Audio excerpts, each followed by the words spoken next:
Hi കൂട്ടുകാരെ, പുതിയൊരു വീഡിയോയിലേക്ക് എല്ലാവർക്കും സ്വാഗതം. അങ്ങനെ ശേഖരനെ കാണാൻ വേണ്ടി ഇന്ദ്രനും അനുപമയും കൂടി പോവാണ് കേട്ടോ.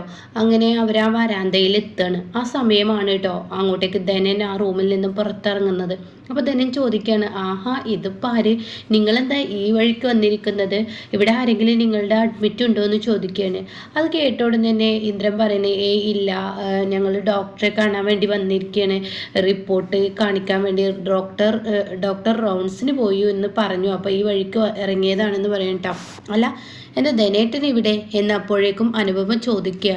അപ്പോൾ അത് കേട്ട ഉടനെ ധനം പറയാണ്, അത് പിന്നെ ഞാൻ എൻ്റെ ഒരു നാട്ടുകാരൻ തിരുവനന്തപുരത്തന്നെ ആയ എൻ്റെ അയൽവാസി കുറേ കാലം മുന്നേ നാട് വിട്ടു പോയിരുന്നു. അയാൾ ഇവിടെ എത്തി, ഇവിടെ ഹോസ്പിറ്റലിൽ അഡ്മിറ്റ് ആയിട്ടുണ്ടെന്നും ആക്സിഡൻ്റ് ആയിട്ട് അഡ്മിറ്റ് ആയിട്ടുണ്ടെന്നും, അപ്പോൾ അയാളെ കാണാൻ വേണ്ടി ഞാൻ അങ്ങോട്ടേക്ക് വന്നതാണ്. എന്നിട്ട് അയാളെ കണ്ടോ? ഞാൻ കണ്ടു. അയാൾ തന്നെയാണോ? അതെ, അയാൾ തന്നെയാണ്. അയാളുടെ ഭാര്യയും കുഞ്ഞുങ്ങളൊക്കെ ഇപ്പോൾ ഇങ്ങോട്ടേക്ക് എത്തും എന്നൊക്കെ പറഞ്ഞ് ധനം തട്ടിക്കൂട്ടി നുണ വിടുകയാണ് കേട്ടോ. അതുകൊണ്ട് തന്നെ ഇന്ദ്രൻ അനുപമയോട് പറയാണ്, ഇനിയിപ്പോൾ നമുക്ക് കാണേണ്ടതില്ലല്ലോ, എന്തിനാണ് നമ്മൾ വെറുതെ കാണാൻ ഒരുങ്ങുന്നത്, നമുക്ക് പോവല്ലേ എന്നങ്ങ് അനുപമയോട് ചോദിക്കുമ്പോൾ അനുപമ പറയണേ, നമുക്ക് പോവാമെന്ന് പറയണ കേട്ടോ. അങ്ങനെ അവരങ്ങ് പോവുകയാണ്. ഈ ധനൻ കാരണം ഷെയറിനെ കാണാതെ പോവാണ്. അപ്പോഴാണ് കേട്ടോ ഇന്ദ്രന് ഒരു ഫോൺ കോൾ വരുന്നത്. ഇന്ദ്രനെ പെട്ടെന്ന് ബാങ്കിലോട്ട് എത്തണം, പൈസയുടെ ഇടപാടുമായിട്ടുള്ള ഒരു കാര്യത്തിന് വേണ്ടി സംസാരിക്കാനാണെന്ന് പറഞ്ഞിട്ട്. അപ്പോൾ ഉടൻ തന്നെ ശരി, ഞാൻ അങ്ങോട്ടേക്ക് വരാം. അപ്പോൾ ഇന്ദ്രൻ എന്നോട് അനുപമ ചോദിക്കുക. അപ്പോൾ ആ കാര്യം ഇന്ദ്രൻ പറയണം. അപ്പോൾ അനുപമ പറയണേ, ഞാനൊരു ഓട്ടോ വിളിച്ച് പോയിക്കോളാം, ഇന്ദ്രട്ടൻ തൽക്കാലം ബാങ്കിലോട്ട് പോകും, അതൊക്കെ നിനക്ക് ബുദ്ധിമുട്ടാവില്ലേ? അതൊന്നും കുഴപ്പമില്ല, ഞാനൊരു ഓട്ടോ വിളിച്ചോളാം എന്ന് പറഞ്ഞിട്ട് അനുപമ അങ്ങനെ പോവുകയും ചെയ്യാണ് കേട്ടോ. പിന്നീട് കാണിക്കുന്നത് ഹർഷയാണ്. ഹർഷയുടെ നേർക്ക് ചൂടാവുന്ന ആ ഒരു രംഗാണ്. ഹർഷയോട് ദേഷ്യപ്പെടുകയാണ് രവി. അപ്പോൾ ഹർഷ വന്നിട്ട് പറയണേ, എന്തിനാ കുഞ്ഞമ്മയെ അങ്ങോട്ടും ഇങ്ങോട്ടും പറഞ്ഞു വിട്ടത്, ഈ വീട്ടിൽ ഒത്തിരി പണിയുണ്ട്, അടുക്കളപ്പണി എനിക്ക് ചെയ്യാനൊന്നും കഴിയത്തില്ല, കുഞ്ഞമ്മയെ എന്തിനാ പറഞ്ഞു വിട്ടിരിക്കുന്നത്? അതെ, കുഞ്ഞമ്മ എന്നോട് ചോദിച്ചിട്ട് അവരുടെ ആവശ്യങ്ങൾക്ക് വേണ്ടിയിട്ടാണ് അവർ പോയിരിക്കുന്നത്. 24 മണിക്കൂറും അവർ കുഞ്ഞിനെയും അടുക്കളയും ചെയ്യണമെന്ന് പറഞ്ഞാൽ അത് നടക്കത്തില്ല. പിന്നെ അവർ ഞാൻ പിന്നെ പണിക്കൂടെ നിർത്തിയിരിക്കുന്നത് വെറുതെയാണോ? അപ്പോൾ അത് കേട്ടോടത്ത് രവി പറയണേ, അതെ, കൂടുതലായിട്ട് സംസാരിക്കാനൊന്നും നിൽക്കണ്ട, അവർക്ക് പോകണമെന്ന് പറഞ്ഞു, അവർക്ക് പോയി. പിന്നെ ഒരു കാര്യം ഞാൻ എന്നോട് പറയാം, കുഞ്ഞമ്മ എന്നിവിടെ പണിക്കൊന്നും ഞാൻ നിർത്തത്തില്ല, എൻ്റെ സാമ്പത്തിക സ്ഥിതി വളരെ മോശമാണ്. അപ്പം അതുകൊണ്ട് തന്നെ ഒരു പണിക്കാരത്തിയെ നിർത്താനുള്ള ആ ഒരു ഇതൊന്നും എന്നിലില്ല. പിന്നെ അടുക്കളയിലെ പണിയൊന്നും ചെയ്യാൻ എനിക്ക് കഴിയില്ല എന്ന് അപ്പോഴേക്ക് ഹർഷ പറയണം. വേണ്ട, നീ ചെയ്യണ്ട, കുഞ്ഞിൻ്റെ പണി ചെയ്യാൻ എനിക്ക് കഴിയുമോ? കുഞ്ഞിനെ നീ നന്നായി നോക്കിയാൽ മതി, അടുക്കളയിലെ പണി ഞാൻ ഫുള്ള് ചെയ്തോളാം. അപ്പം പ്രശ്നം അങ്ങ് തീർന്നില്ലേ? അത് കേൾക്കുന്ന ഹർഷയ്ക്ക് മനസ്സിലായി രവിക്ക് എന്തോ പിടിക്കാത്തതുണ്ടെന്ന്. അപ്പോൾ ഹർഷ രവിയുടെ പിറകെ പോവുക. എന്നിട്ട് ഹർഷ ചോദിക്കുകയാണ്, എന്താ നിങ്ങൾക്ക് ഞാൻ സുശീലാൻ്റിയുടെ കൂടെ പോയത് പറ്റാത്തത് കൊണ്ടാണ് നിങ്ങൾ എന്നോട് ഇങ്ങനെയൊക്കെ സംസാരിക്കുന്നത്? അപ്പോൾ അത് കേട്ടോടെ തന്നെ പിന്നെ എനിക്ക് ആ സ്ത്രീയുടെ കൂടെ നീ നടക്കുന്നത് തന്നെ ഇഷ്ടമല്ല. എന്ത് കാര്യത്തിന് വേണ്ടിയാണ് നീ ആ സ്ത്രീയുടെ കൂടെ നടക്കുന്നത്? നിനക്ക് എന്ത് ഗുണമാണ് ആ സ്ത്രീയിൽ നിന്ന് കിട്ടുന്നത്? ഒരു ഗുണവും നിനക്ക് കിട്ടുന്നില്ല. നമ്മുടെ വീടിന് വേണ്ടാത്ത ഒരാളുടെ എല്ലാ കാര്യങ്ങളും നീ ചെയ്തു കൊടുക്കേണ്ട ആവശ്യം എന്താ? അതുകൊണ്ട് തന്നെയാണ് കുഞ്ഞമ്മയെ ഇവിടെ നിന്ന് പറഞ്ഞു വിടാന്നുള്ള തീരുമാനം എടുത്ത് എന്നൊക്കെ പറയാണ് കേട്ടോ. അപ്പോൾ ഈ സമയം ഇതിങ്ങനെ ശരിക്കും ദേഷ്യത്തോടു കൂടി ഇങ്ങനെ നിൽക്കുകയാണ് ഹർഷ. പിന്നീട് കാണിക്കുന്നത് അനുപമയാണ്. തൻ്റെ വീട്ടിൽ വന്ന് ഇറങ്ങാണ് ഒരു ഓട്ടോയിൽ. അപ്പോൾ ആ ഓട്ടോക്കാരന് ക്യാഷ് കൊടുക്കുകയാണ്. ആ സമയം കാണാൻ കുഞ്ഞമ്മ ഒരു സൈഡിൽ നിന്ന് നടന്നു വരുന്നത്.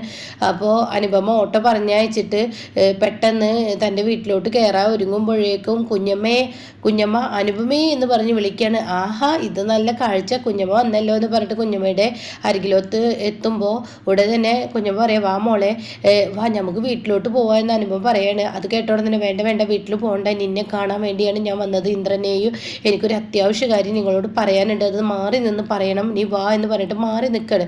അപ്പോൾ ഇതേ സമയം എന്താ കുഞ്ഞമ്മേ എന്ന് ചോദിക്കുന്നുണ്ട്. അപ്പോൾ ഈ പത്രം എടുത്ത് കൊടുക്കുകയാണ്. എന്നിട്ട് അനുപമയുടെ കയ്യിൽ കൊടുക്കുകയാണ്. എന്നിട്ട് അനുപമയോട് പറയണത്, ഇതാ നോക്ക്, ഈ പത്രം നോക്ക് എന്ന് പറയണം. അപ്പോൾ അനുപമ ഇതെന്താന്ന് ചോദിക്കുകയാണ്. ഇത് ഇന്നലെ രാത്രി ആക്സിഡൻ്റ് ആയി ഒരു അജ്ഞാതൻ എന്നൊക്കെ പറഞ്ഞില്ലേ, ഇത് സുശീലയുടെ ഭർത്താവ് ശേഖരനാണെന്ന് പറയാം കേട്ടോ. എന്താ കുഞ്ഞമ്മ ഈ പറയുന്നത്? അതെ, സുശീലയുടെ ഭർത്താവ് ശേഖരനാണ്. ഇദ്ദേഹത്തെ തന്നെയാണ് ഞാൻ അന്ന് ടൂറ് പോയപ്പോൾ അവിടെ വെച്ച് കണ്ടത് എന്ന് പറയാം കേട്ടോ. അതെ, ഇയാളാണ് ശേഖരനെ. ഞാൻ അയാൾ അധികം കണ്ടിട്ടില്ലെങ്കിലും എനിക്ക് ഒരൊറ്റ കാഴ്ചയിൽ തന്നെ ഇയാളാണെന്ന് പറയാൻ കഴിയും. അപ്പോൾ അത് കേട്ടോടെ തന്നെ ഇയാൾ തന്നെയാണെന്ന് എനിക്കും മനസ്സിലാവുന്നുണ്ട്. കാരണം എന്താണെന്നറിയോ, ഇയാളായതുകൊണ്ടല്ലേ അന്ന് ടൂറിന് പോയ പോയപ്പോൾ അവിടെ അമ്മക്കൊരു പരിഭ്രാന്തിയും, അതുപോലെ തന്നെ ഇന്നിപ്പോൾ ഈ പത്രത്തിൽ ഈ ന്യൂസ് വന്നപ്പോൾ അമ്മ അതിരാവിലെ പോവുകയും അപ്പോൾ ഉടൻ തന്നെ കുഞ്ഞു പറയുന്നത് ഇന്ന് ഹർഷയും അതുപോലത്തെ ആ ഒരു പരിവേഷം അവിടെ ഉണ്ടായിട്ടുണ്ട്. അപ്പോൾ അതുകൊണ്ട് ഇനി പെട്ടെന്ന് എന്തെങ്കിലും ഒന്ന് ചെയ്യാൻ നോക്കുക. ഇതാണ് ശേഖരൻ, നീ പെട്ടെന്ന് ചെയ്യേ. കാരണം ഇന്ദ്രൻ ഇതിൽ ഇടപെട്ടാൽ മാത്രമാണ് ഇനി നിനക്കും ഇന്ദ്രനും ജീവിതത്തിൽ സ്വസ്ഥതയുണ്ടാവുള്ളൂ. ഇന്ദ്രൻ വന്നാലാണ് സുശീലയെ പോലെയുള്ള സ്ത്രീയെ, നീച സ്ത്രീയെ ഒതുക്കാൻ പറ്റത്തുള്ളൂ എന്ന് കുഞ്ഞമ്മ പറയണം. അപ്പം അത് കേട്ടോടെ തന്നെ ശരി കുഞ്ഞമ്മ, ഞാൻ വേണ്ടത് ചെയ്തോളാം, കുഞ്ഞമ്മ പോയിക്കോളൂ എന്ന് പറഞ്ഞിട്ട് ആ പത്രം തൻ്റെ മരുന്നിൻ്റെ കവറിലോട്ട് ഇട്ടിട്ട് അനുപമ അകത്തോട്ട് കയറി പോകുന്ന ഒരു രംഗമാണ് കേട്ടോ. പിന്നീട് കാണിക്കുന്നത് ഒരു ജിമ്മിൻ്റെ ഒരു സ്ഥലമാണ്. അവിടെ ഒരു രാധാമണി ഒരുപാട് ഗുണ്ടകളും ഇങ്ങനെ ജിമ്മ് ചെയ്യുന്നുണ്ട്. അപ്പോൾ അവിടെ ഹർഷ വരികയാണ്. അപ്പോൾ ആണും പെണ്ണും അല്ലാത്ത രണ്ടിലും ഇതാവുന്ന ഒരാളാണ്, ഒരു പെണ്ണാണ്. അപ്പോൾ കണ്ട ആണായിട്ടും തോന്നും. അപ്പോൾ ഈ സമയം അയാൾ പുറത്ത് വരികയാണ്, ഈ രാധാമണി പുറത്ത് വരികയാണ്. അപ്പോൾ അവൾ പുറത്ത് വരുമ്പോൾ ഉടൻ തന്നെ ഹർഷ ഓടിച്ചില്ലാണ്. അപ്പോൾ എന്ത് രസാ രാധാമണി നിൻ്റെ ഈ ഒരു എക്സസൈസ് ചെയ്യുന്നത് കാണാം, എനിക്കിതില്ലാതെ കഴിയില്ല, വർക്കൗട്ട് എനിക്ക് അത്യാവശ്യമാണെന്നൊക്കെ പറയാണ്. അപ്പോൾ ആ സമയം പറയാണ്, ആ നന്നായി, അത് നന്ന്, ഞാനിപ്പോൾ നിന്നെ പറഞ്ഞ കാര്യം നിനക്ക് ഓർമ്മയുണ്ടല്ലോ? ഓ ഓർമ്മയുണ്ട്. എനിക്ക് സത്യം പറയാച്ചെങ്കിൽ കണ്ടാൽ ആണായിട്ടും തോന്നണം, എന്നാൽ പെണ്ണായിട്ടും തോന്നണം, അങ്ങനെ രണ്ട് വേഷത്തിലും തോന്നുന്ന ഒരാളെയാണ്. അപ്പോൾ പെൺവേഷത്തിൽ ആണിൻ്റെ കരുത്തുള്ള ഒരാളെയാണ് എനിക്ക് കിട്ടേണ്ടത്. അതിനുവേണ്ടിയാണ് നിന്നെ ഞാൻ സമീപിച്ചത്. അപ്പോൾ ഇതാ പണം, നീ പറഞ്ഞതുപോലെ ചെയ്യേ. അയാളെ കൊണ്ട് ഓരോ വാക്കുകളും നീ സത്യങ്ങൾ പറയിപ്പിക്കണം. അയാളുടെ വായിൽ നിന്നുള്ള എല്ലാ സത്യങ്ങളും പുറത്തു വരണം. എന്നിട്ട് അയാളെ ഈ നാട് കടത്തണം എന്ന് രാധാമണിയോട് പറയണം. അപ്പോൾ രാധാമണി ശരി ആയിക്കോട്ടെ എന്നും പറയുന്നുണ്ട് കേട്ടോ. പക്ഷേ ആ ഗുണ്ടക്ക് പണം കൊടുത്തിരിക്കുന്ന ആ രംഗാണ് കാണിക്കുന്നത്. പിന്നീട് കാണിക്കുന്നത് അമ്പിളിയാണ്. അമ്പിളി തൻ്റെ വീട്ടിൽ നാമം ജപിക്കാനിരിക്കുകയാണ്. വിളക്ക് കൊടുന്ന് വെച്ചിട്ടുണ്ട്. കുഞ്ഞിനോട് പറയണ, മോളെ നീ എന്തായാലും അമ്പോറ്റിയോട് പറ, നിൻ്റെ അച്ഛന് നിന്നെ കൊഞ്ചിക്കാനും നിന്നെ സ്നേഹിക്കാനും പഴയ അച്ഛനായി മാറ്റിത്തരാനൊക്കെ നീ അമ്പോറ്റിയോട് പറ, അമ്പോറ്റി എന്തായാലും അതിന് ഉത്തരം തരും എന്നൊക്കെ കുഞ്ഞിനോട് പറഞ്ഞിട്ട് കണ്ണടച്ച് നാമം ജപിക്കുക എന്ന് പറയുമ്പോഴാണ് കേട്ടോ മാഷ് കയറി വരുന്നത്.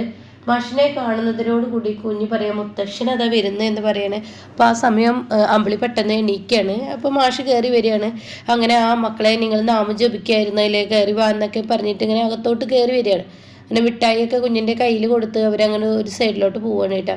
അങ്ങനെ പിന്നീട് ഇങ്ങനെ പറയാണ്, അച്ഛൻ എന്തത്ര വഴുകിയതെന്ന് ചോദിക്കുന്നുണ്ട്. ആ സമയം പറയണേ, ഞാൻ വഴുകിയത് പിന്നെ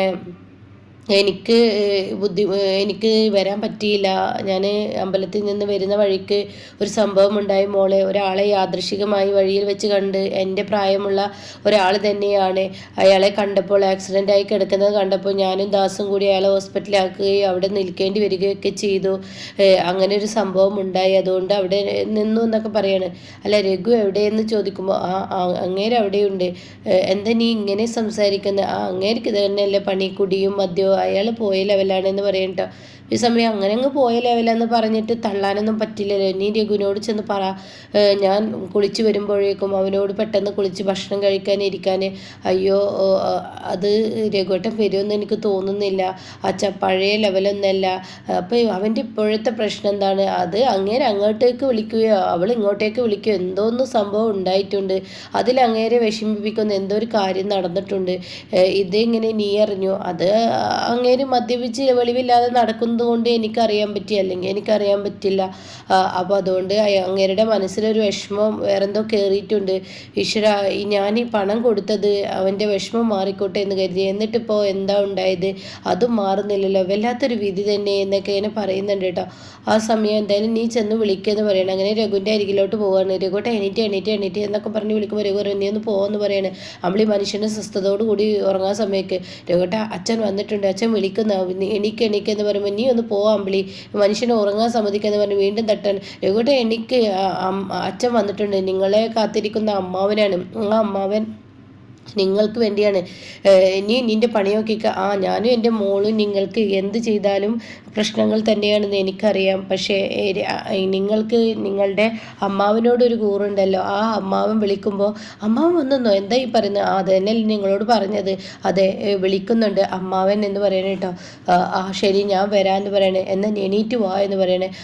നീ ഒന്ന് മാറിത്തരാമോ എന്ന് ചോദിക്കുമ്പോൾ, ഞാനും എൻ്റെ മോളും എന്നും നിങ്ങൾക്ക് മാറിത്തരണ ആ ഒരു ഇത് തന്നെയാണല്ലോ ഇപ്പോൾ കാണുന്നത്. ഞാൻ അത് ഉദ്ദേശിച്ചല്ല പറഞ്ഞത്, എന്ത് ഉദ്ദേശമാണെങ്കിലും എനിക്ക് എല്ലാം മനസ്സിലാവുന്നുണ്ട്, ഞാനൊരു പൊട്ടിയൊന്നുമല്ല എന്ന് പറഞ്ഞിട്ട് അമ്പിളി അവിടെ നിന്ന് പോവാണ് കേട്ടോ. അപ്പോൾ ഇങ്ങനെയൊക്കെയുള്ള ഒരു എപ്പിസോഡാണ് ഇപ്പോൾ ലാസ്റ്റ് വന്നിരിക്കുന്നത് കേട്ടോ.